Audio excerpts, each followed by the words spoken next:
What has ultimately always stood behind our conviction that the world is a knowable and therefore controllable place is that the mathematics which governs the world said so.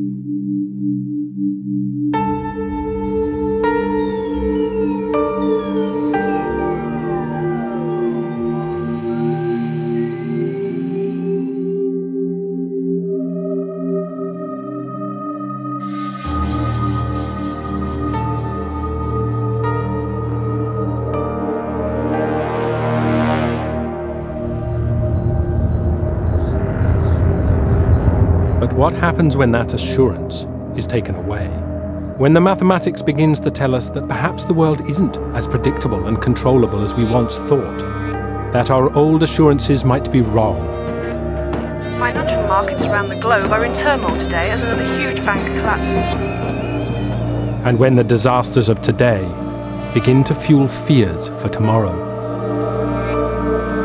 There is a growing awareness of the fact that the world in which we live is unpredictable, chaotic.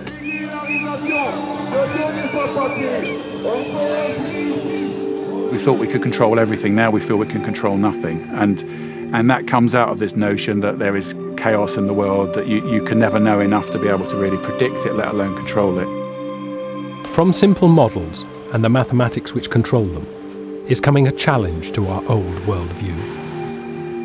There's a simple human need to have a forecast about the future. There's a deep desire, if you like, to be able to control the future, and a very, very deep reluctance to accept the really modern advances in mathematics, which suggests that there are high levels of fundamental unpredictability.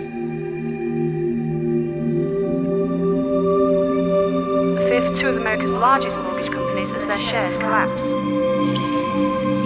It used to be that our dreams of the future were a bright and open place. What happened to us that our vision of the future is no longer bright, but dark?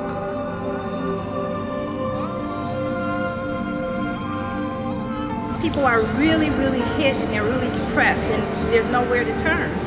Where did it all begin? You know, what's the answer? It's like it was a big design, it's a global type of effect. Well, you have anxiety attacks, you have nightmares. Who can we blame this on? Anybody? Can anybody tell me? The key kind of psychological experience of anxiety is a fear that something awful is